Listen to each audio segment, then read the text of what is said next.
The Hollow Apartment, a psychological and supernatural horror story told in 5 chapters. Chapter 1: The Key Under the Mat. I came back to Windmere because I had nowhere else to go. The city had eaten me alive. Rent overdue, job gone, relationship gone worse. My mother's old friend, Mrs. Hargreaves, said she still owned a building in town, Maple Court Apartments, though everyone called it the Hollow.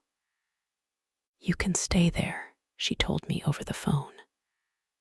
Nobody rented it for years, but it's still standing. The key should be under the mat. When I arrived, the town was smaller than I remembered. Shuttered stores, papered up windows, the same gas station with its broken O in open. Maple Court sat at the edge of a wooded hill, 4 stories high, all gray concrete and cracked balconies. Every window looked like a dead eye. The key was indeed under the mat, cold and grimy. The door groaned as I pushed it open, releasing a smell of dust, mildew, and something faintly sweet, like rotting fruit. The apartment was a ruin, wallpaper peeled in strips. A single bulb hung from the ceiling by a frayed wire. The floorboards creaked like whispers. But I told myself it was free, and free was good. There were 3 rooms, a bedroom, a kitchen, and a living area with an old radiator and a view of the empty street. The bathroom door was stuck. When I tugged it open, the mirror fell off, shattering across the tiles. My reflection broke into a dozen crooked versions of me. I laughed nervously. Welcome home. That first night, I lay on a sleeping bag and listened to the building settle. Pipes clicked. The wind hummed through unseen cracks. Somewhere below, water dripped in slow, steady beats, like a heartbeat echoing through the floor. At 2:13 a.m., I woke up to the sound of footsteps above me. I froze. There was no one upstairs. I checked earlier. The top floor was empty, doors chained shut, windows boarded. But the footsteps were clear, slow, measured, packing back and forth. Then they stopped, directly over my bed. The boards groaned once more, and silence fell. When morning came, I told myself it was just the building adjusting to the cold. I had to believe that. I needed this place. I had nowhere else to go. Still, as I made coffee on a camp stove, I noticed something strange, a wet footprint near the front door. Human-shaped, bare, and pointing inward. Chapter 2: The Residence. Over the next few days, I tried to make the apartment livable. I scrubbed the mold from the walls and taped cardboard over the broken window. The building was mostly empty, but sometimes I heard noises shuffling from down the hall, or a door closing softly when I stepped out. On the 3rd day, I met my first neighbor. A man in his 40s stood at the end of the hallway, wearing a brown coat that looked older than the building. He smiled when he saw me, but his eyes didn't move. You knew? He asked. Just moved in, I said. Top floor. He nodded. You're brave. No one lasts long up there. I laughed uncertainly. Why that? He tilted his head, as though considering whether to answer. You'll see, he said finally, and walked away toward a stairwell that didn't lead anywhere. It was blocked off by a collapsed landing. When I blinked, he was gone. That night, I found muddy fingerprints on the inside of my bedroom window. I started hearing whispers when I passed the bathroom mirror, faint words that seemed to vanish when I turned my head. I told myself it was my own mind playing tricks, stirred by isolation, until I found the note. It was wedged under the radiator, brittle with age, written in trembling handwriting. Don't stay past the 7th night. The walls remember. I folded it carefully, told myself again that it was some prank or relic from the previous tenant. But when I checked the closet later that day, I found a pile of old mail addressed to different names, each with the same return address. Apartment 4A, Maple Court. None of them were dated later than 2009. That night, I dreamed of standing in the hallway, looking at my own door from the outside. Something was moving behind it, slow and heavy. In the dream, I reached for the handle, but when the door opened, there was only darkness inside and a whisper that said, "You shouldn't have come back." I woke up gasping, sweat freezing on my skin. The apartment felt wrong, not just old, wrong. The corners of the room seemed to lean inward, as if the walls were breathing. And in the silence that followed, I heard a faint sound from behind the bathroom door. Drip, drip, drip. When I turned the light on, the faucet was dry, but in the sink, someone had written a single word in black grime. Stay. Chapter 3. The Walls Remember. By the 6th day, the building felt alive. I started hearing voices in the pipes. Not words, tones, like sighs passing through metal veins. I thought about leaving, but when I opened the door to step outside, the hallway seemed longer than before. The end was swallowed in shadow. The exit door looked smaller, farther away.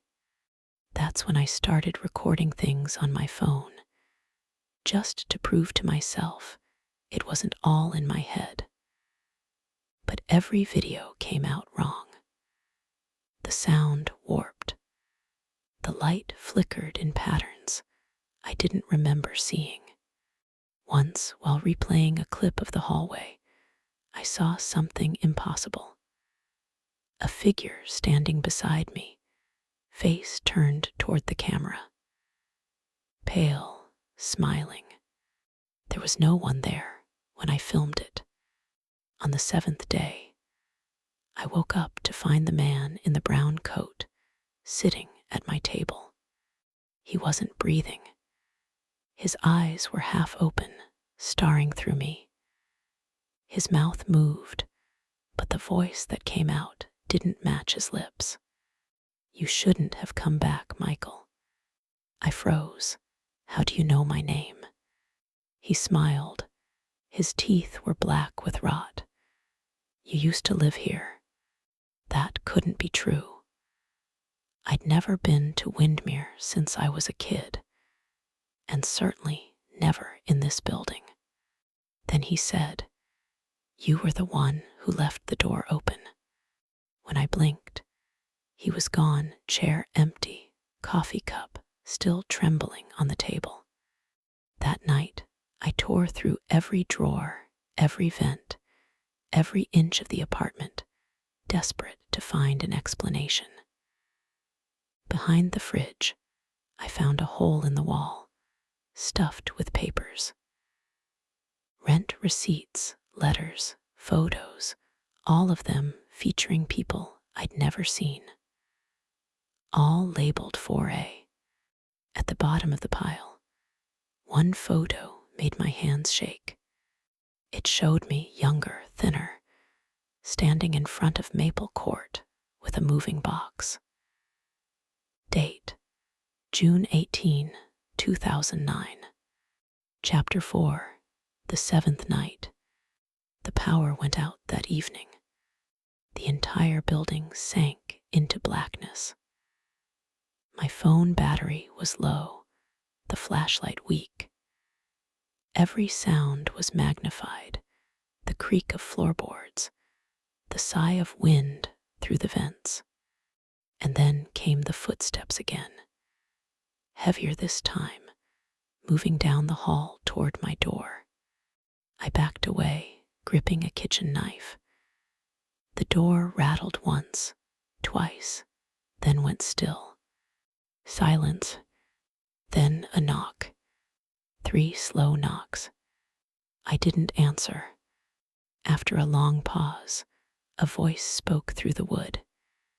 "It's cold out here. Let me in." I recognized the voice. It was mine.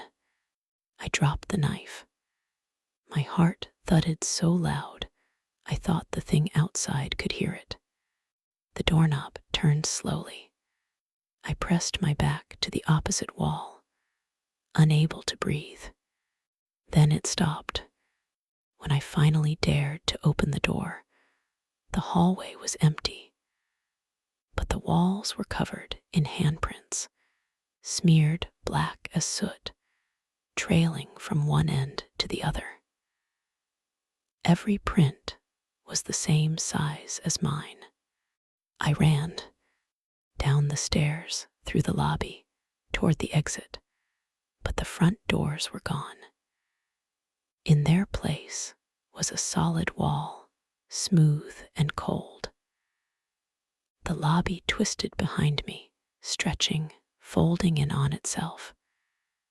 The windows looked out not onto the street, but onto my own apartment, the light inside flickering. Something whispered from the ceiling vents. "The walls remember. You stayed too long." I stumbled back up to the 4th floor, the only place that felt real anymore, and locked myself inside. The air was thick, humming.